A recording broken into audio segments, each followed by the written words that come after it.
Assalamualaikum warahmatullahi wabarakatuh. Apa kabar Bapak dan Ibu guru, calon guru penggerak di seluruh Indonesia? Berjumpa kembali dengan saya. Perkenalkan, saya Zamala, calon guru penggerak dari TK Qurrata A'yun 01 Aisyah, Kota Pekalongan. Pada video kali ini saya menampilkan demonstrasi kontekstual modul 2.2 yang saya lakukan tentang implementasi pembelajaran sosial dan emosional dalam rencana pelaksanaan pembelajaran atau RPP berdasarkan 5 KSE, belajar dengan murid dan penerapan strategi sosial emosional. Perkenalkan beliau berdua, Bapak Samianto selaku fasilitator dan Ibu Khusnul selaku pengajar praktik. Pembelajaran sosial dan emosional adalah pembelajaran yang dilakukan secara kolaboratif oleh seluruh komunitas sekolah yang memungkinkan murid dan pendidik dan tenaga kependidikan di sekolah memperoleh dan menerapkan pengetahuan, keterampilan dan sikap positif mengenai aspek dan nilai sosial dan emosional, yaitu kesadaran diri, manajemen diri, kesadaran sosial, keterampilan membangun relasi, dan membuat keputusan yang bertanggung jawab. Mengapa pembelajaran sosial dan emosional sangat penting? Karena pembelajaran sosial dan emosional bertujuan untuk menciptakan lingkungan belajar yang aman dan nyaman agar seluruh individu di sekolah dapat meningkatkan kompetensi akademik dan kesejahteraan psikologis atau well-being secara optimal.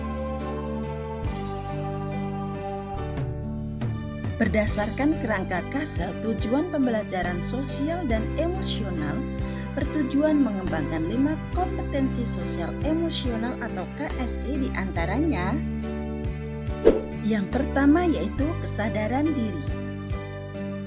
Yang kedua yaitu manajemen diri. Yang ketiga, kesadaran sosial. Yang keempat, keterampilan berelasi. Dan yang terakhir yaitu pengambilan keputusan yang bertanggung jawab. Pembelajaran sosial dan emosional tentang kesadaran diri. Kesadaran diri adalah kemampuan untuk memahami perasaan, emosi, dan nilai-nilai diri sendiri, dan bagaimana pengaruhnya pada perilaku diri dalam berbagai situasi dan konteks kehidupan. Berikutnya, manajemen diri. Manajemen diri adalah kemampuan mengelola emosi, pikiran, dan perilaku secara efektif dalam berbagai situasi dan untuk mencapai tujuan aspirasi. Selanjutnya, kesadaran sosial. Kesadaran sosial adalah kemampuan untuk memahami sudut pandang dan dapat berempati dengan orang lain, termasuk mereka yang berasal dari latar belakang, budaya, dan konteks yang berbeda-beda. Kemudian, keterampilan berelasi.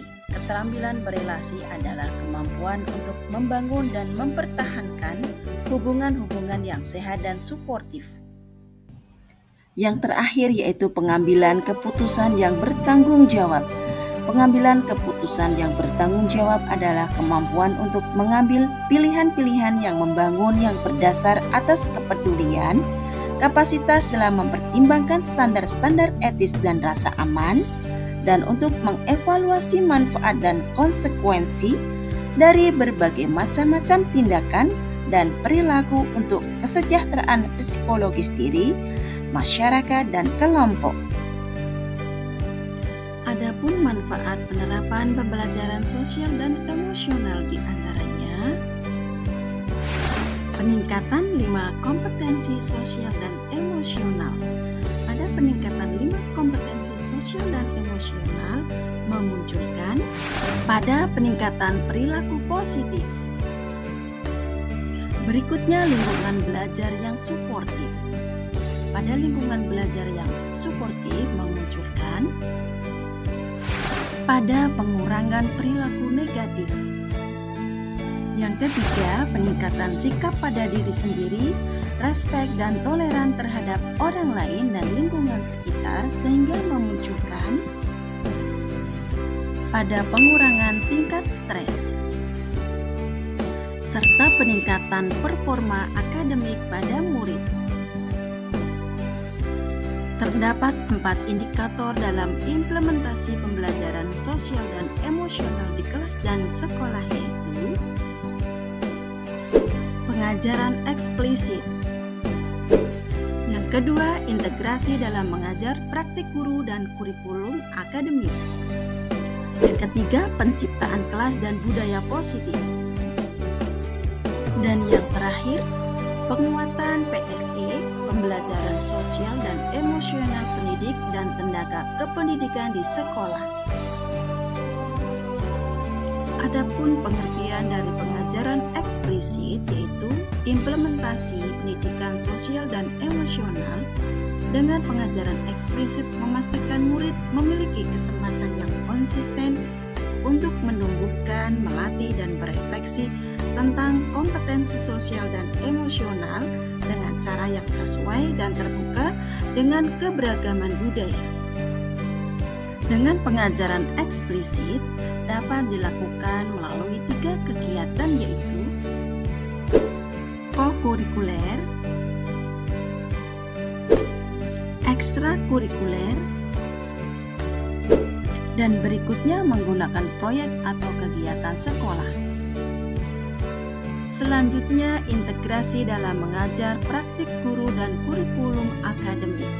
Untuk mengintegrasikan KSE dalam praktik mengajar guru dan kurikulum akademik, tujuan KSE dapat diintegrasikan ke dalam konten pembelajaran dan strategi pembelajaran pada materi akademik, serta musik, seni, dan pendidikan jasmani. Dan berikutnya penguatan KSE untuk pendidik dan tenaga kependidikan di sekolah. Pendidik dan tenaga kependidikan memiliki kesempatan secara teratur untuk mengembangkan KSE dan budaya yang dimiliki, berkolaborasi satu sama lain, membangun hubungan saling percaya, dan memelihara komunikasi yang erat. Berikut penguatan KSE pendidik dan tenaga kependidikan di sekolah, di antaranya memodelkan menjadi teladan, belajar,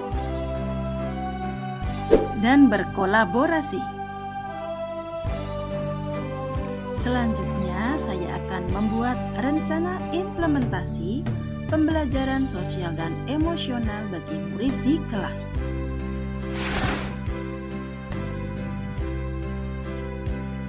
Adapun KSE yang dikembangkan, 1. Kesadaran diri, meliputi mengidentifikasi emosi dalam diri dengan cara penerapan penciptaan iklim dan budaya di sekolah dengan menanyakan hari ini. Adapun alasan pemilihan KSE yaitu dengan mengetahui perasaan anak-anak, guru dapat mempersiapkan murid secara emosi dengan baik untuk memulai proses pembelajaran agar pembelajaran lebih optimal. Selanjutnya, manajemen diri meliputi menunjukkan disiplin, memperlihatkan keberanian untuk mengambil inisiatif dengan cara penerapan pengajaran eksplisit meliputi berdoa sebelum belajar, menawarkan kepada murid untuk bercerita. Adapun alasan untuk memilih KSE tersebut karena dengan kegiatan sebelum belajar, anak dapat berlatih mengelola emosi yaitu disiplin. Dengan kegiatan berbagi cerita, guru dapat mengetahui emosi anak serta mengetahui keberanian anak dalam mengambil inisiatif. Hal ini dapat melatih manajemen diri pada anak. Berikutnya, kesadaran sosial meliputi mendemonstrasikan empati dan rasa welas asih dengan cara penerapan penciptaan iklim dan budaya sekolah, yaitu mau bergantian atau berbagi alat atau bahan mainan pembelajaran kepada teman. Adapun KSE yang dipilih karena dengan alasan yaitu dengan membiasakan anak untuk berbagi atau bergantian alat atau bahan pembelajaran akan dapat menumbuhkan rasa empati, rasa welas asih anak. Kemudian keterampilan berelasi meliputi mengembangkan hubungan atau relasi yang baik dengan cara penerapan integrasi dalam praktik mengajar guru dan kurikulum akademik, yaitu bekerja sama dalam kelompok. Adapun alasan pemilihan KSE tersebut yaitu dengan memberikan tugas kelompok akan melatih anak bekerja sama dengan teman atau orang lain, menghubungkan yang baik. Dan yang terakhir yaitu pengambilan keputusan yang bertanggung jawab, meliputi mengevaluasi dampak atau pengaruh dari orang lain dengan cara penerapan pengajaran eksplisit, yaitu refleksi pada kegiatan penutup. Adapun alasan pemilihan KSE tersebut karena dengan memberikan kesempatan pada anak untuk berefleksi akan dapat melatih anak agar mengevaluasi dampak atau pengaruh dari guru atau kegiatan selama melakukan pembelajaran. Berikut kami lampirkan rencana pelaksanaan pembelajaran sosial dan emosional sebagai berikut. Pada tahapan pertama yaitu identifikasi kebutuhan murid dengan cara melakukan observasi dan wawancara dengan murid untuk mengetahui gaya belajar murid. Kemudian pemetaan kebutuhan berdasarkan minat murid, yaitu dengan mengamati minat murid dalam satu kelas.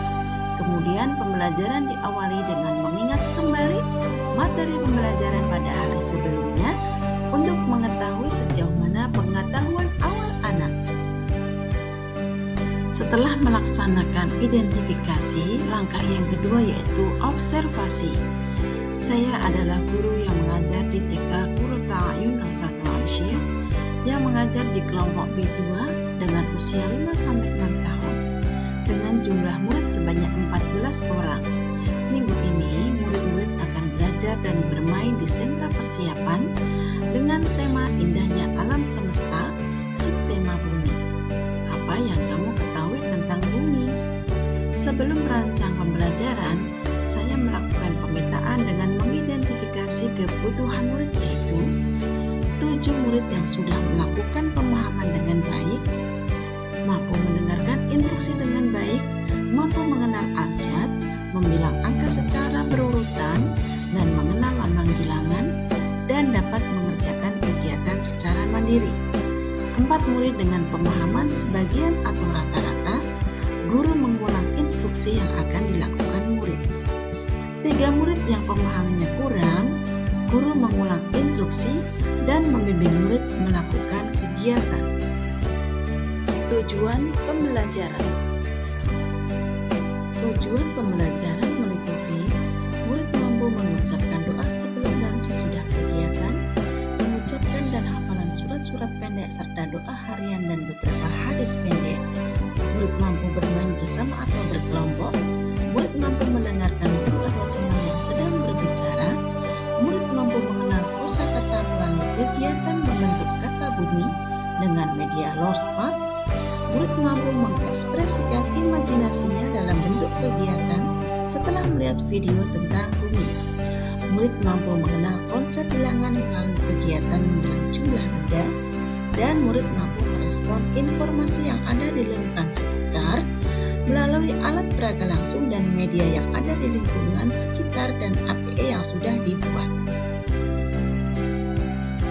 Selanjutnya yaitu sumber media, alat dan bahan pembelajaran. Adapun sumber media, alat dan bahan pembelajaran yang diperlukan seperti buku cerita tentang bumi dengan memutarkan video pembelajaran tentang bumi. Kami lampirkan links dari YouTube, media Lorspad seperti kancing warna-warni, batu-batuan, kerang, plastisin, tutup botol, batang korek api, dan balok serta aksesorisnya serta lain sebagainya. Pada kegiatan awal kami melakukan pembukaan dengan berbaris, salam, berdoa, mengecek daftar kehadiran. Anak berbagi cerita, kemudian guru membacakan cerita tentang bumi serta memutarkan video tentang pembelajaran bumi. Guru memperlihatkan alat peraga bumi. Guru melakukan tanya jawab dengan murid tentang pembelajaran bumi. Kemudian guru menyanyikan lagu tentang bumi dan yang terakhir berdiskusi. Yang kedua yaitu kegiatan inti. Apa saja yang dilakukan di dalam kegiatan inti?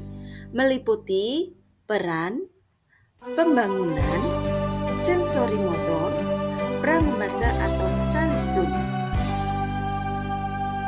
Untuk kegiatan berikutnya, murid-murid dipersilahkan untuk istirahat dengan mencuci tangan, kemudian makan bersama dan bermain selama 30 menit. Dan yang terakhir yaitu kegiatan penutup selama 30 menit.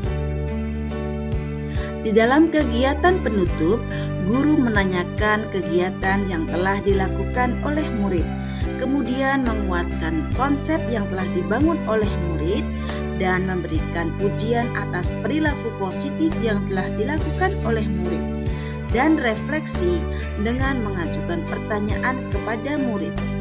Berikut contoh refleksi pertanyaan kepada murid. Bagaimana perasaan kamu hari ini? Apa yang kamu sukai dari kegiatan ini? Dan apa kamu merasa kesulitan dengan kegiatan ini? Berikutnya yaitu instrumen penilaian.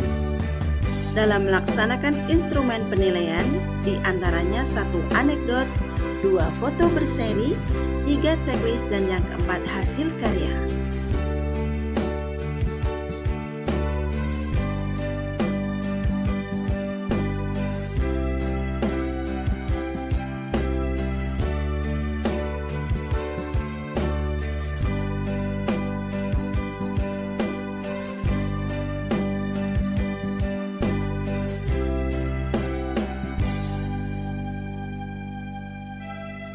Baiklah, telah menyaksikan video kali ini.